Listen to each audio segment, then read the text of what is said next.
بسم اللہ الرحمن الرحیم۔ السلام علیکم اسٹوڈنٹس۔ اچھا بھائی، فرسٹ ایئر کی بک ہے اردو کی، گلزار اردو، چیپٹر نمبر 5 ہے، کچھ ذریعہ تعلیم کے باب میں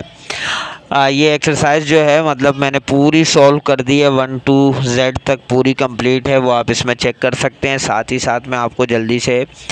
ریڈنگ کر کے سمجھا دیتا ہوں۔ جو بچے سمجھنا چاہتے ہیں وہ میری ریڈنگ پر دھیان دیں اور بعد میں اس کام کو جو ہے اس کی اسکرین شاٹ لے لیں۔ ذریعہ تعلیم کے باب میں ہمارے ملک میں گفتگو ہو رہی ہے۔ دنیا کے شاید ہی کسی ملک میں کسی مسئلے کے تصفیے نے اتنا وقت لیا، اور بدقسمتی یہ ہے کہ ہم اب بھی اتنی مدت کے بعد کسی متفقہ فیصلے پر نہیں پہنچے۔ تو یہ ذریعہ تعلیم کے باب میں جو ہے ہمارے ملک میں یہ گفتگو ہو رہی ہے کہ دنیا کا شاید ہی کوئی ایسا ملک ہو جس نے کسی تصفیے یعنی جھگڑے میں یا مسئلے میں اتنا وقت لیا ہو جتنا بدقسمتی سے ہم کسی مسئلے پر فیصلے پر نہیں پہنچے۔ جب تک فارسی اس ملک کی سرکاری اور دفتری زبان رہی، یہی ہمارے علمی ادبی زبان رہی، لیکن اس کی حیثیت ایک اجنبی اور غیر ملکی زبان کی نہ تھی۔ فارسی یہاں لوگوں کے گھروں میں بولی جاتی تھی، بعض لوگوں کی مادری یا پدری زبان تھی، اور یہاں کے لوگوں کی بھی یہ ثانوی زبان بن گئی تھی، اور اتنی عام ہو گئی تھی کہ لوگ اس میں شعر کہتے تھے، دیوان اور مجموعے مرتب کرتے تھے، علمی ادبی اور تاریخی کتابیں لکھتے تھے، جن کو نہ صرف اس ملک میں بلکہ ایران میں بھی ارباب بصیرت سینے سے لگاتے اور آنکھوں پر رکھتے تھے۔ اب یہاں بتایا جا رہا ہے کہ شروع میں برصغیر کی بات ہو رہی ہے، فارسی اس ملک کی سرکاری اور دفتری زبان تھی، یہی علمی اور ادبی زبان رہی ہے، اور یہ کوئی اجنبی یا غیر ملکی زبان نہیں تھی بلکہ یہاں کے لوگوں کے گھروں میں بولی جاتی تھی، اور مطلب مادری یا پدری یعنی ماں کی اور باپ کی زبان یہی تھی، اور یہاں کے لوگ بھی یہی ثانوی زبان بن گئی تھی، یعنی یہ دوسری زبان بن گئی تھی، اور اس میں لوگ شعر بھی کہتے تھے۔ ثانوی کہتے ہیں پرائمری کو، یعنی ضروری زبان، اور دیوان اور مجموعے بھی مرتب کرتے تھے، اسی میں شعر و شاعری ہوتی تھی، یہاں تک کہ ملک ایران میں بھی ارباب بصیرت، جو لوگ سمجھدار ہوتے ہیں، پڑھے لکھے ہوتے ہیں، وہ اس کو سینے سے لگاتے تھے اور آنکھوں پر رکھتے تھے۔ آخر امیر خسرو، عبد القادر بیدل، مرزا غالب، پھر آخر میں اقبال کی فارسی اہل زبان کے نزدیک بھی ویسی قابل قبول ہے۔ فارسی کیا عربی بھی ہماری علمی زبان تھی، اور اس کی تحصیل کے بغیر ہمارے عالم کا تصور ممکن نہیں ہوتا تھا، لیکن فارسی کے اثر و اقتدار نے ایک عرصے تک اردو کی ترقی کو روکے رکھا، اور ایک مدت تک یہ زبان صرف روزمرہ کے کاروبار اور معمولی کاموں کے لیے استعمال ہوتی رہی۔ اب یہاں یہ بتایا جا رہا ہے کہ بھائی شعر و شاعر جتنے بڑے بڑے شاعر گزرے ہیں وہ بھی فارسی میں ہی سب کچھ کرتے تھے، اور فارسی کیا عربی بھی ہماری علمی زبان تھی، عربی بھی ساتھ میں شامل تھی، اور اس کے بغیر تصور بھی ممکن نہیں تھا، اور فارسی کا اتنا اثر و رسوخ یا اقتدار تھا کہ اردو کی ترقی رکی ہوئی تھی، اور اردو صرف کہاں استعمال ہوتی تھی؟ روزمرہ کے کاروبار اور معمولی کاموں کے لیے۔ پہل صوفیہ کرام اور علماء اعظام نے اس کی طرف توجہ دی، اور اسے برصغیر ہند و پاکستان میں تبلیغ دین کا ذریعہ اور وسیلہ بنایا، اور پھر اپنی تعلیمات مریدوں کی تربیت اور تصنیف و تالیف میں اختیار کیا۔ رفتہ رفتہ اس نے فارسی کے مقابلے میں آنکھیں کھولیں، دکنی درباروں میں سے سلاطین اور عمرا کی سرپرستی حاصل ہوئی، شعراء اور نثر نگاروں نے اپنے افکار اور خیالات کے اظہار کا ذریعہ بنایا، اس میں الفاظ کا سرمایہ بڑھایا، آسلیب پیدا ہوئے، اور تھوڑے دنوں میں یہ فارسی کی جانشین بن گئی۔ فارسی سے اس کی دشمنی نہ تھی، اس نے فارسی نے اس سے بہت سیکھا، فارسی کے پروں سے پرواز کی، فارسی نے اس کی آبیاری کی، موضوعات اور آسلیب کے تنوع اور پختگی سے آشنا کرایا، اور اس قابل بنا دیا کہ اپنے دور کے علمی اور ادبی تقاضوں کو پورا کر سکے۔ یہاں یہ بتایا جا رہا ہے کہ شروع میں جو صوفیہ کرام تھے یا اچھے علماء تھے، انہوں نے اس کی طرف توجہ دی، اور برصغیر میں تبلیغ دین کا اس کو ذریعہ بنایا، پھر ان کے مریدوں نے بھی اس اردو زبان کے ذریعے اپنا جو بھی لکھائی کا یا پڑھائی کا کام تھا وہ اسی سے کیا، پھر فارسی کے مقابلے میں اس کی آنکھیں کھلیں، پھر دربار میں جو جتنے بھی سلاطین عمرہ یعنی وزراء یا عمرہ تھے ان کی بھی سرپرستی اس کو حاصل ہوئی، پھر شعراء اور نثر نگاروں نے بھی اپنے خیالات کو اپنے اور جو ان کے افکار تھے یعنی ذہن میں آنے والی چیزیں تھیں ان کو بھی اظہار کا ذریعہ اردو کو ہی بنایا، اس طرح اس کا سرمایہ بڑھا۔ آسلیب پیدا ہوئے، یعنی اسلوب کی جمع ہے آسلیب، اسلوب یعنی لکھنے کا طریقہ جو ہے، اچھے طریقے اسلوب جو ہیں وہ پیدا ہوئے، اور پھر یہ فارسی کی جانشین بن گئی، اور فارسی کے پروں سے اس نے پرواز کی، اور فارسی نے اس کی آبیاری کی، آبیاری کہتے ہیں پانی دینے کو، یعنی فارسی نے اس کی گروتھ کی،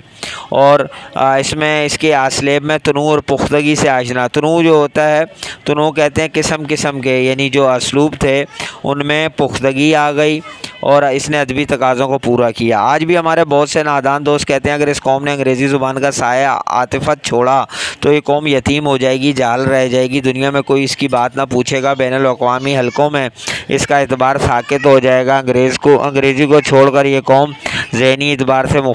مفلس ہو جائے گی۔ علوم و فنون کا جو ذخیرہ انگریزی میں اس میں روز بروز جو اضافہ ہو رہا ہے یہ قوم اس سے محروم رہ جائے گی۔ تو یعنی آج کل کے دور میں بھی جو ہے یہ کہا جاتا ہے کہ نادان دوست یعنی لوگ کہتے ہیں کہ انگریزی زبان کو جو ہے نا ہمیں سایہ بنانا چاہیے اپنی مطلب حفاظت کا، اور اگر ہم نے انگریزی چھوڑ دی تو یہ قوم یتیم ہو جائے گی اور ہمارا جو ترقی ہے وہ رک جائے گی۔ یعنی یہاں پہ اس پیراگراف میں یہ بتایا گیا کہ انگریزی ہی سب کچھ ہے۔ ہمارے محبان قوم کا ایک طبقہ اور ہے جسے اپنی زبان سے بھی ہمدردی ہے۔ یہ لوگ اصولاً تو اس بات کو تسلیم کرتے ہیں کہ قومی ترقی کے لیے قومی زبان کی ترقی ضروری ہوتی ہے اور ملک میں تعلیم و تدریس کے معیار کو اعلیٰ کرنے کے لیے قومی زبان میں تعلیم ہونی چاہیے، لیکن ان کے خیال میں اردو ابھی اس قابل نہیں ہوئی کہ اس سے یہ منصب سونپا جائے۔ اس میں علمی اور فنی اصلاحات کی کمی ہے، اس میں سائنسی مضامین کو ادا کرنے کا اسلوب پیدا نہیں ہوا ہے، جدید علوم فنون پر کتابوں کا ذخیرہ موجود نہیں ہے، غرض ان کے خیال میں ابھی وہ وقت نہیں آیا کہ اپنی زبان میں تعلیم دینے کے مسئلے کو اٹھایا جائے۔ تو یہاں پہ مطلب ایک محبان قوم یعنی جو قوم کے خیر خواہ ہیں وہ یہ کہتے ہیں کہ جو زبان ہے اپنی زبان سے اس کو ہمدردی، اور وہ یہ تسلیم کرتے ہیں کہ قومی ترقی کے لیے قومی زبان بہت ضروری ہوتی ہے اور جتنی بھی تعلیم و تدریس ہو رہی ہے اس کے لیے بھی یہ زبان ضروری ہے۔ ان سوالوں کا جواب ایک بار نہیں ہزار بار دیا جا چکا ہے، اور لوگوں نے دیا ہے جو زبان اور اس کے سرمایہ سے واقف ہیں، لوگوں نے دیا ہے جو جدید علوم و فنون سے واقف ہیں اور جنہوں نے اپنی تعلیم انگریزی کے ذریعے سے حاصل کی اور جو اس مسئلے کی قومی اور بین الاقوامی حیثیت کے پہلو پر غور کرنے میں اپنی عمریں گزار چکے ہیں۔ لیکن ہر مرتبہ یہ مسائل اس طرح اٹھائے جاتے ہیں گویا پہلی مرتبہ ان کا اظہار ہو رہا ہے اور ان کا کوئی جواب ہمارے پاس نہیں۔ میں انہیں چند مفروضہ مسائل اور خطرات کے بارے میں کچھ عرض کرنا چاہتا ہوں۔ تو یہاں یہ بتا رہے ہیں کہ بھائی جن لوگوں نے ہزار بار ان سوالوں کا جواب دہرایا گیا اور ان لوگوں نے ہی دیا ہے جو اس کے سرمایہ سے واقف ہیں، جن کے پاس اردو کی مطلب عقل فہم ہے اور انہوں نے انگریزی کے ذریعے سے جو ہے ویسے تو جدید علوم حاصل کیا ہے لیکن انہوں نے اس مسئلے کو بارہا اٹھایا، اور اسی کے لیے ابھی جو مفروضہ جو رائٹر ہیں وہ کہہ رہے ہیں کہ میں اس کے کچھ خطرات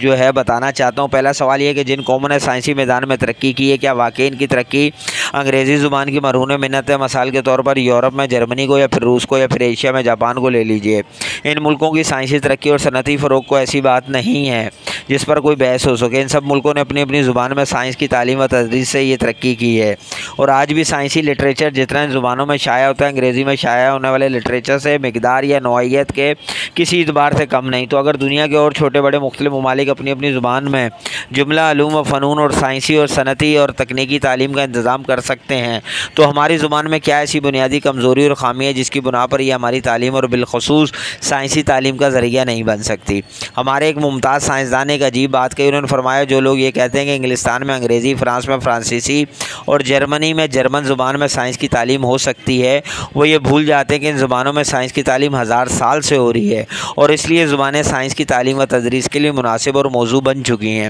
میں سائنسدان نہیں ہوں لیکن زبان اور اس کی تاریخ کا ادنا طالب علم ضرور ہوں۔ مجھے قطعاً معلوم نہیں کہ آج سے 1000 سال پہلے انگریزی میں کوئی سائنسی لٹریچر پیدا ہوا تھا۔ میرے علم میں تو اس وقت انگریزی زبان میں 15,000 الفاظ بھی نہ تھے، جس کا مطلب یہ ہوا کہ سائنس کی ترقی کا دار و مدار اس پر نہیں کہ زبان میں پہلے سے سائنسی تدریس کے لیے الفاظ کا کتنا ذخیرہ موجود ہوتا ہے، بلکہ خود سائنس کی ترقی اس ملک کی زبان کے ذخیرے میں اضافہ کرتی رہتی ہے۔ جس چیز کو ہم نے مقدم سمجھ رکھا ہے وہ مقدم نہیں۔ یہی حال جرمن اور فرانسیسی کا ہے۔ روسی زبان اور روس میں سائنس کی ترقی تو اس کے بھی بعد کے دور میں ہوئی۔ تو یہاں یہ بتایا جا رہا ہے کہ بھائی یہ انگریزی کوئی اصل چیز نہیں ہے، یہ بتانا چاہ رہے ہیں، اور جتنے ممالک نے ترقی حاصل کی ہے انہوں نے اپنی زبان کو جو ہے اس کو استعمال کیا اور سائنس جتنی بھی اس میں ترقی ہوئی ہے اس پہ لٹریچر وغیرہ اپنی زبانوں میں لکھا تاکہ ان کی زبانوں کو جو ہے